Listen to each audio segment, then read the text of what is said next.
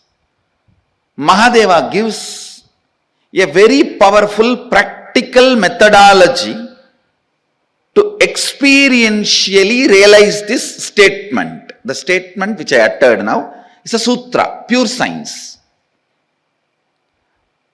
Whatever you see in your life, including the walls of this hall and me sitting in front of you, this throne, your chair, the people sitting around you, everything is made of a material which is from inside you.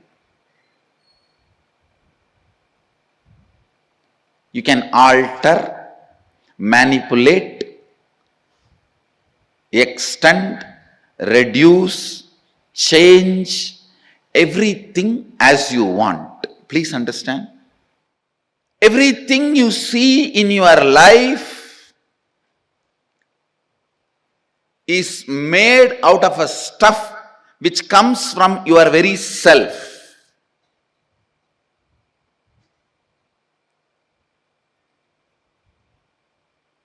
The wax, the material in which your waking state is made and your dream state is made,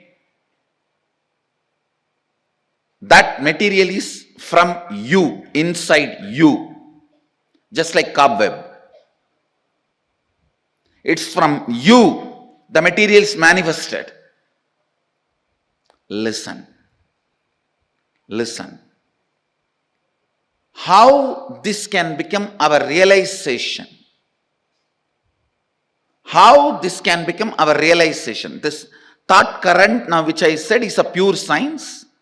Now Mahadeva comes next to applied science. How to make that into reality for you and how to use that in your day-to-day life.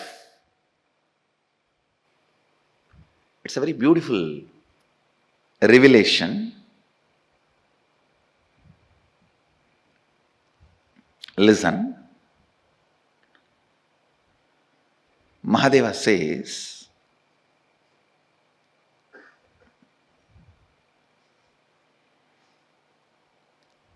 early morning,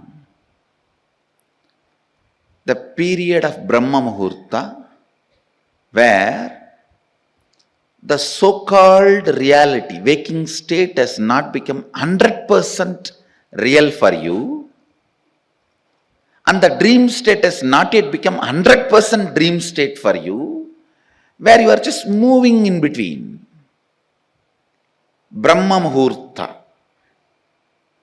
morning 4:30 to 6, where your inner space, some moments is in waking state, some moments in the dream state. Make use of that time to infuse some ideas into your system. Listen. For example, you are feeling life around you and inside you is very poor. You are not having enough resources. You want wealth. Try to play early morning, that 4:30 to 6, infusing yourself with the idea, let me manifest wealth. Your visualization should be more towards wealth, not towards moving away from poverty. Please understand. If you say, let me move out of poverty, you will be all the time visualizing poverty. No. Move towards wealth. visualizing wealth. The first thing will happen when you consciously play with your Brahma Muhurta consciousness. That is a unique consciousness. That's a unique time and space where you are neither fully awake, nor fully sleeping, nor fully dreaming. You are like a original material out of which you are made is available for alteration, transformation, manipulation. The material out of which you are made is available to yourself at that moment. Just few days from today to next Sunday, this 1 week, every morning, this Brahma Muhurta time, try to play with your consciousness. I gave you the example of money because that is the biggest problem everyone has. Whether you have or don't have, you have a problem. If you don't have some type of problem, if you have some type of problem,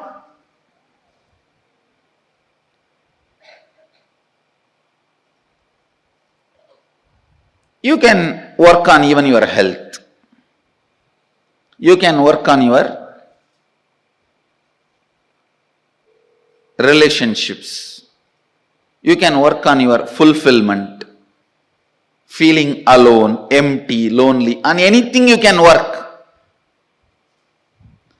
Try to visualize what you want to manifest. It will not take more than 3 or 4 days for you to realize actually you are setting the trend and thought current. You are setting the trend and thought current of what do you want to express in that Brahma Muhurta time. Sleeping during that time means wasting your life. Do not entertain. Please listen. Do not entertain the thought currents which are not directly conducive for your life at those moments. Because whatever you entertain during that time will become part of you. Now play with this thought current, this Kundalini thought current. The first realization you will have is your whole life is not solid as you think. It is just liquid or semi-solid. It is liquid or semi-solid. You can manipulate it. You can manifest it. You can play around with it. Understand? Now, unfortunately, you guys have already frozen. See, after 6, you get frozen. Now, anything I tell, it takes time for it, that thought current to reach your being. But at that moment of Brahma Muhurta, anything you try to infuse into you, very easily it goes, just like a needle moves into the banana. It can just enter into your system. Meditate on this. This thought current can awaken your Kundalini.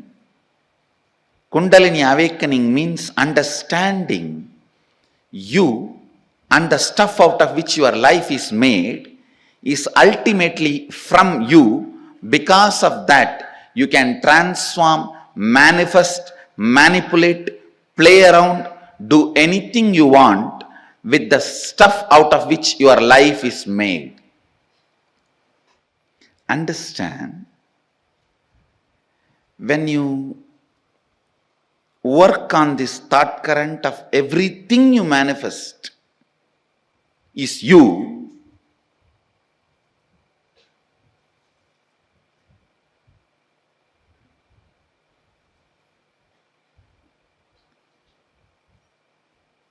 Just work on it this week. In 2-3 days itself, you will understand the reality, the truth of this statement. I am not saying believe this statement, what I am uttering. No. It is too much, you can't even believe. You need to work with it. You need to work with this thought current. Next 1 week, every morning, 4:30, you have to get up. In that boring, frustrated mood where you curse everyone around you and inside you for waking you up at 4:30. You curse the alarm, you curse the bed, you curse the pillow, you curse the fan, you curse the AC, you curse everyone around you, outside you, inside you, you curse your bathroom, you curse the bucket, you curse the wash basin, you curse the broomstick. So in that mood, stop cursing and put this idea, sit and think, contemplate. Swamiji said, me and my life, everything around me, inside me, I am manifesting that material, that stuff. If I see love, if I see anger, if I see frustration, if I see enmity, if I see friendliness, everything I see in my life, I perceive in my life, I experience in my life, all that is manifested from me.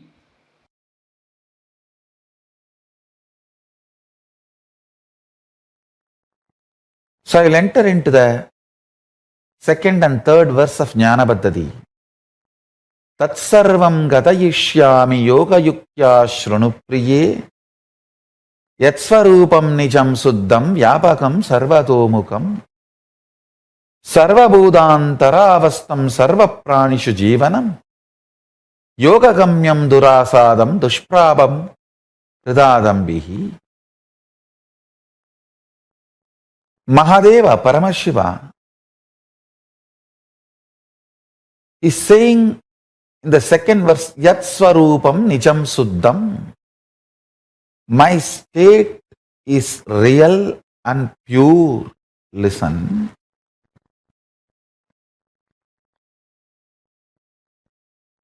Yesterday I was revealing an important secret, the sacred secret.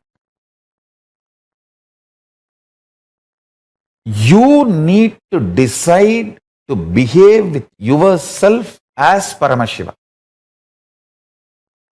You need to be convinced. Blessed are those who are able to convince themselves that they are ultimate.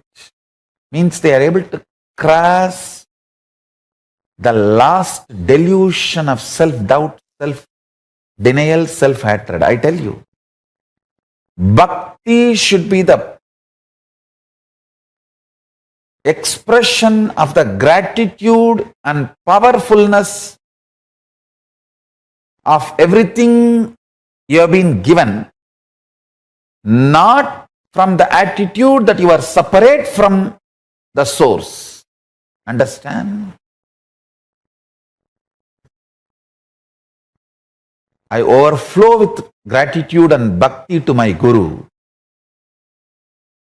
not because I am separate from him, but because he made me realize he is me. Understand? The right understanding. Listen very carefully. The identity you carry in the waking state, identity you carry in the deep sleep state, identity you carry in the dream state, identity you carry in Turiya state, and identity you experience in Turiyatita state, in all the 25 states of consciousness, each identity is independent. The moment you realize the undercurrent of all these 25 identities, your pure consciousness, which is the source of you and which is Paramashivam, all the 25 heads, 25 identities gets integrated. That is why Paramashiva is always described with the 25 heads. Means, who has realized his 25 identity is in oneness with his source consciousness, pure Paramashiva, ultimate. As long as your identities play separate games, without getting integrated to the source, you continue to remain in suffering. When you are ready to cross your self-doubt, understand, courage to cross the self-doubt, self-denial, self-hatred is tapas, vairagya. Ferociousness you need to cross your self-hatred, self-denial, self-doubt is called tapas. It can be psychological ferociousness, it can be physical ferociousness, it can be ferociousness to detoxify your system, ferociousness to break from patterns, ferociousness to break from addictions, ferociousness to manifest the higher understandings, ferociousness to live the higher understandings. It can be anything. Understand? The ferociousness to cross the self-doubt, self-hatred, self-denial, to reach you are one with Paramashiva is tapas. Blessed are those who decide they are one with Paramashiva, who cognize they are one with Paramashiva, because other than him nothing else can exist. If something else can exist other than him, then he cannot exist. He is the only Purusha. There cannot be anything other than oneness. That is why it is oneness. So if you feel you exist, you are only Paramashiva. You exist only as Paramashiva. Any other identity you assume is assumption. Understand? Nothing else can exist. And nothing else exists. Demand everything to be Paramashiva. I tell you, that is what is manifesting the state of Paramashiva. Deciding, declaring yourself as Paramashiva to yourself, intensely demanding yourself to be Paramashiva by yourself is what is manifesting the space, the state of Paramashiva. That is what is manifesting the state of Paramashiva.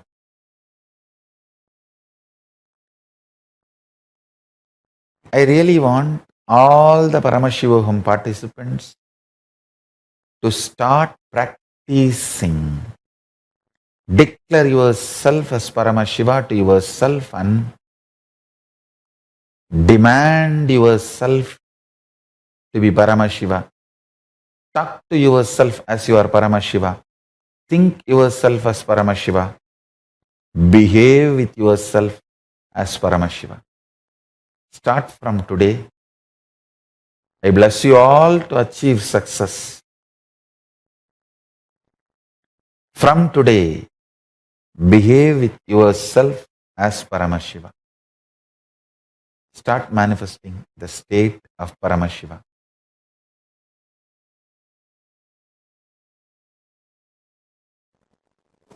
Paramashiva moves this whole universe without thoughts, being in the state of Paramashanta Swarupa. That shows thoughts are not needed to run your existence as Paramashiva manifested it. Thoughts are your feeling something is missing, inadequate, not enough, incomplete. That insecurity, suffocation, incompletion, that generates something cranky, worms going in your brain.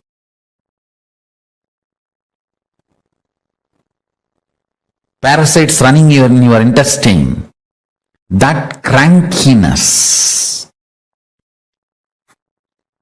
the thoughts and thought currents generated by that crankiness is not needed to run your life. This is the most powerful, important cognition you need to cognize. Understand, Hinduism fundamentally does not believe in belief system or faith system. It very clearly explains the methodology of powerful cognition-based functioning system. I am not going to tell you, believe, you don't need thoughts to run your life. No. I am going to say, Shravana, listen, Manana, internalize, Nididhyasana, start living this powerful cognition. So the powerful cognition I am giving you now, Paramashiva, running the whole universe, much more than what we are running in our life. He is running it from the space of Paramashanta Swarupa, without any thought currents, out of pure intelligence. When he can run, you can run. Decide. You will be in the space and state of Paramashiva, Paramashanta Swarupa, and live your life. You will see thoughts and thought currents become redundant. They just fall off from you. Like an old skin getting peeled off and falling. The old hair falling. Old nail falling. Just like old things fall off from you, the ideology you need thoughts and thought currents to run your life will fall off from you. Meditate on this powerful cognition. Internalize it. Internalize it. Manifest it. Do Shravana Manana Nididhyasana of Paramashanta Swarupa. Paramashiva, who is so big, he does not need thoughts even to run this whole universe. Even to run this whole universe, he does not need thoughts. Why do you need thoughts to run your life? Too small. Decide to be in his space by listening, internalizing and manifesting this powerful cognition in your inner space. Live and experience thoughtless space. There is a space below your heart center, above the navel center, Anandagandha chakra, where all the 21 chakras, above 7, middle 7, below 7, all the 21 chakras merge in. In that Anandagandha space, remember you are Paramashiva. What you feel as Paramashiva, what you feel as I and Paramashiva is one and the same. With that decision to cognize Paramashivoham, Paramashanta Swarupa, Paramashivoham, he will manifest more and make you cognize you don't need thoughts and thought currents to run your life. Without thoughts and thought currents, just by directly manifesting his intuition and Paramashanta Swarupa, you become more and more efficient, more and more energetic, more and more alive, more and more spiritual, more and more strong, more and more enlightened. Your breathing and his breathing is one and the same. Please understand, this is the real good news he wants to tell you. If you are breathing, he is breathing inside you. Your breathing touches his breathing and comes back. Every time when you are inhaling, goes in and turns to come out, it touches his breathing and then comes out. So where your inhaling breath takes a turn as exhaling breath, that is where he is residing, he is available to you. His breathing and your breathing connects, only then takes a turn. That space is Paramashanta Swarupa.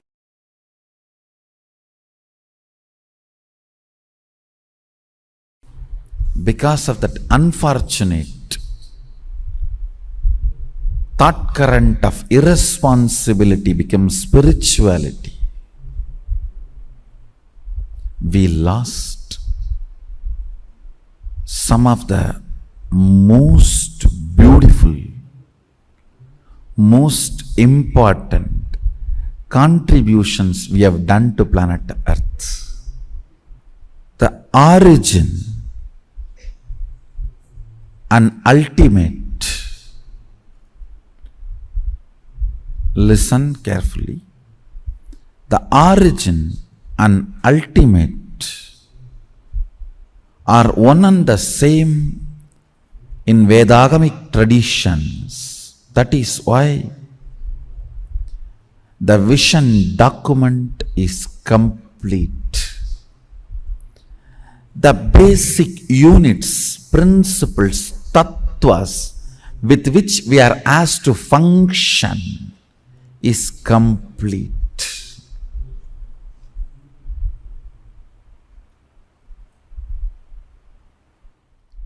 Integrity is a tattva to measure your expression. The depth of integrity, the amount of integrity you cognize about each subject, that will be the expression, spontaneous expression of you. When somebody asks you, why do you pour milk on linga? The first response I gave is, hey, we pour on Sadashiva, not on linga. Because every time I pour, I know I am pouring on Sadashiva. It falls on linga. In Hindu tradition, if you don't find any linga, you can just keep a heap of sand on the floor. Just sit, try to get any stone. If you don't get any stone, just get heap of sand and start worshipping that as a linga. That's the way Sita did in Rameshwaram. One of the most important Jyotirlinga, Ramanatha Swami, is just a heap of sand touched by Sita with the great sacred sentiment, the bhava. O Mahadeva, Sadashiva, Iha Agaccha, Igatishta. The power of bhava of Sita, the beach sand becomes Ramanatha. Understand? We pour on Sadashiva, not on linga. It falls on linga. Because we are so engrossed to whom we are pouring, sometimes we don't bother where it is falling. That is the first. This should have been a first response from any practicing Shaivite.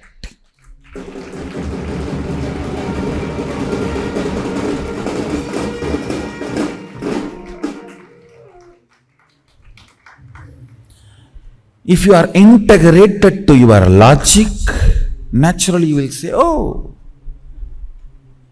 I think it is oiling, massage. So that the stone won't crack. You mean to say it is oil massage therapy? And I do wonder, what kind of a stone absorbs the fat and maybe I don't know about that, so let me not get into that scene. And I do not know much about stone and I know only about Sadashiva. Let me stop myself. Let me restrict myself to what I know. Understand integrity.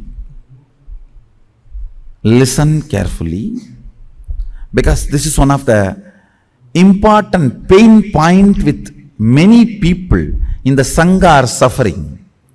In our Sangha, many people have the pain point with integrity. The moment I utter the word integrity, you only remember morning the integrity officer standing in front of you and waking up. Hey, get up for morning yoga! Listen. Now you need to understand that principle. Integrity is basically the unit with which our expression is measured. See, your source, consciousness, when it starts operating using this body and mind, it always gets integrated to something. Even if you don't want to get up, come to morning yoga, you are highly integrated to Nidra Devi. Means sleep. You are highly integrated to your bed. And you are highly integrated to your tiredness.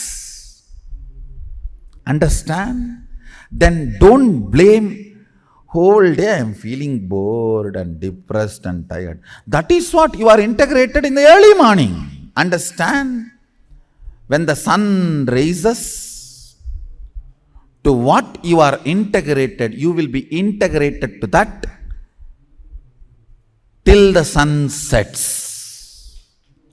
When the sun sets, to what you are integrated, you will be integrated to that till again sun rises. Understand? It's a basic principle of life.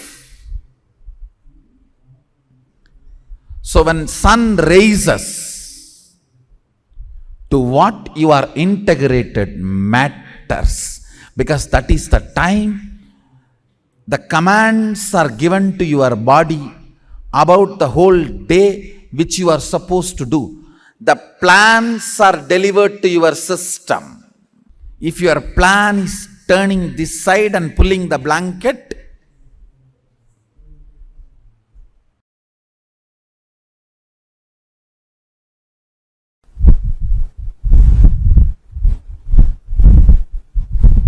functioning with these powerful cognitions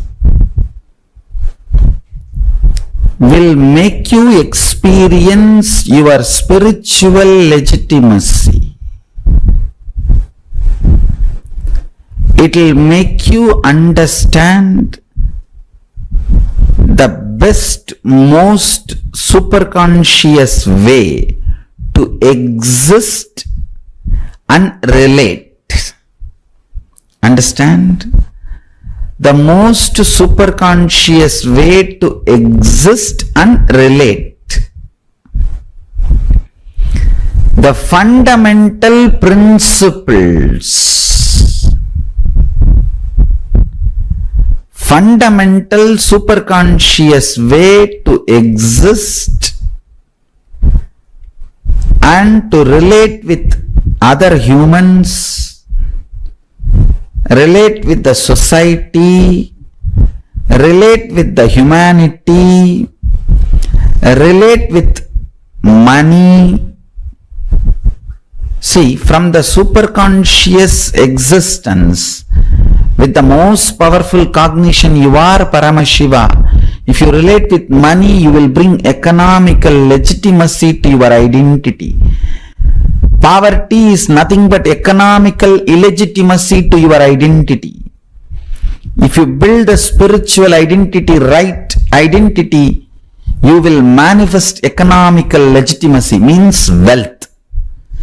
You having wealth just because of your right identity is economical legitimacy for you. You having social success because of your powerful cognitions is social legitimacy for you. Because of your powerful cognitions,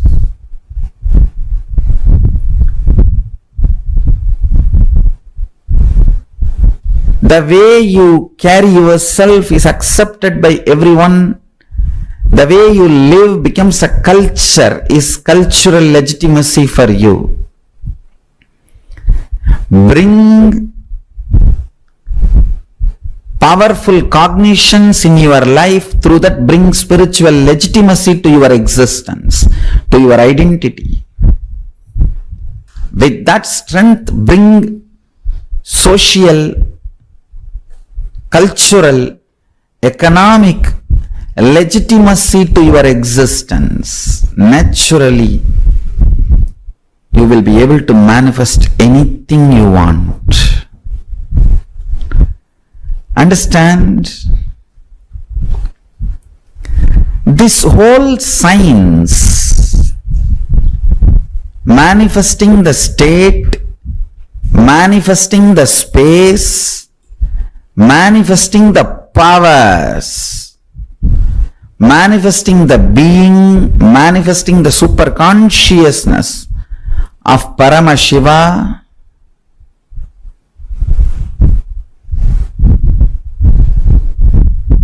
listen.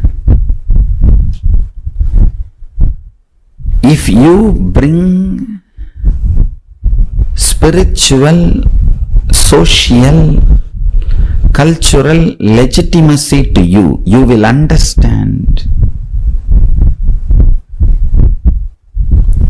this science of living enlightenment is the complete solution for all the problems individual or society or modern day humanity is facing. Then you will understand all the problems of the modern day humanity. Sanatana Hindu Dharma is solution. Whether the terrorism or climate change, natural calamities or man-made calamities, extreme chronic capitalism or exploiting pharmaceutical industries, enslaving psychiatry field and pseudo-psychiatrists, or cheating philosophies, brainwashing ideologies, for all the problems humanity is facing, the only solution is science of living enlightenment, revealed by Paramashiva from the Vedagamas in the modern day through this body.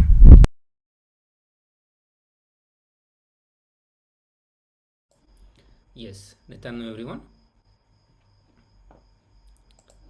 So as we are doing the completion with the mother and father, so in this round we are going to be doing completion with father, and the steps are going to be very much similar to what we did in the previous round. In this round you are going to do all those steps for your father. So you are going to describe the relationships that you have with your father as the first step, and you will describe all the incident where you started judging him. You started having incompletions with him. So you have to write all the judgments that you have about your father, and then you start writing actually what happened. So you will write all the incidents. So you have written all the incidents where you had started judging your father, and then you will write what actually happened, the facts, and then how you perceived it. So in one column you are going to write the actual fact, actual happening with your father, and then how you perceived it, how you cognized it. So these are the first 3 steps that you need to complete, and then we'll get into the completion process. So I request all of you to start doing these 3 steps, and then we'll move to the next step.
Yes, Nityananda everyone. So now it is time that we pick up any one of the incompletion, any one of the judgment that you have with your father, and do the completion process, experience completion with that. So you are going to follow the same procedure. You are going to first invoke the relationship in the mirror and complete at least twice. And then you will invoke the relationship in the Swamiji, Atma Murti, and verbally talk and do the completion. And as the third step, you will call your father and complete with him. So whenever you are doing the completion process, you have to remember that you will narrate the incident as it happened and what you perceived, and then your decision that you are deciding to drop that judgment about him from now onward. You will not carry this judgment about him. Okay, so whether he is feeling complete or not, this is how you are going to be doing it. So neither you will get into any kind of fight or anything, just your decision that yes, this is how the incident happened, this is what I perceived, and now I am deciding to bring completion. I am deciding to drop the judgment about my father. So when you are doing the mirror completion, you do like that. When you do with Swamiji, you will do in the same way. And then when you will call your father, if I hope like all of you would have introduced your father to some of these completion processes, otherwise it may sound something weird. So you can always give the some context that you are attending one of the spiritual program, and this is what you are learning, the science of completion, and you can give a brief context to your father. And when you are going to call your mother or any of the relationship, when you do, just give a brief context and then do the completion process with them. So let us start this process. Many of you are already in the middle of the process, so please start. Please pick up one of the incident and start doing the completion process for that. Also from the previous session, Sukrananda had said that I remember some big promises I gave to my mom and I completed with Swamiji. You should complete with your mom also if she is there. If she is not there, then you do only with Swamiji. Yes. So let us start the completion process now. Let us know if you have any questions.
Yes.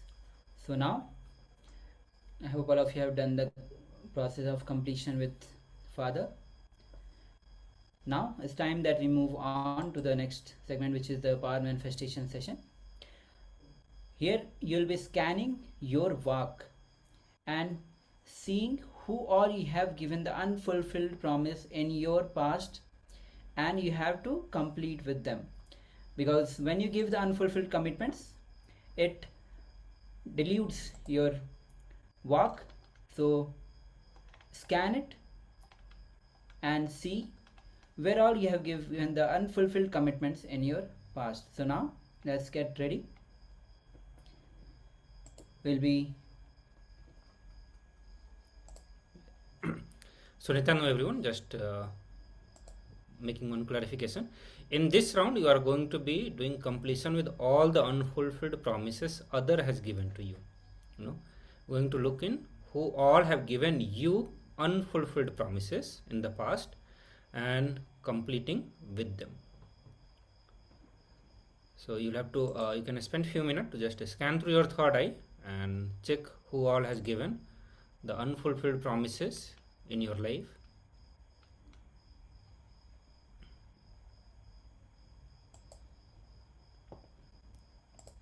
Also, you can share the experience of the previous completion round. I see that some of you are sincerely doing the completion process in every round. So your experience of completion with the Father, you can just you can share some of the incident, like this is what happened and this is how I cognized. And when you do the completion process, many times you'll just feel so relieved. Sometime you'll get into new powerful cognitions, new click that will happen. It's different for different people, different way you will experience the completion. But all that sharing will help all other participants. It will encourage them to do completion, and many times it also gives them an idea of what the process actually involves. Many times, do not get the complete clarity on what the process is, how it has to be done, what all incidents shall I pick up and do the completion. So when you share your real life example, that helps other participants also. So for every session, you should make this as an habit for you to share the completion processes, share the click that you are having, how you did the process. So now let us get into the power manifestation round. I request all of you to sit straight. So just scan through your third eye, as we are doing completion process with the power manifestation. So we'll just use the power of third eye and bring the completion. So have pen and paper if you need. Scan through your third eye and see all the unfulfilled promises that you received from others and do the completion process for that. So let us start now. We'll have few minutes for this power manifestation. Paramashivoham Om Nityananda Paramashivoham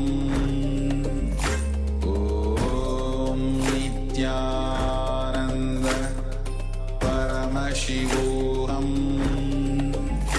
Om Nityananda Paramashivoham Paramashivoham Om Nityananda Paramashivoham Om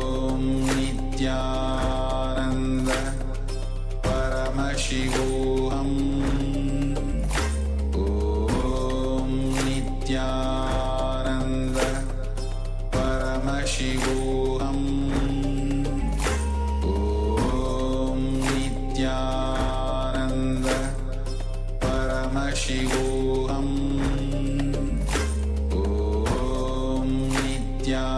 Nityananda Paramashivoham Om Nityananda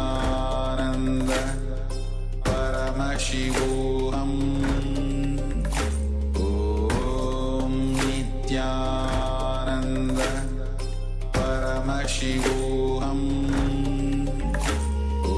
Om Nityananda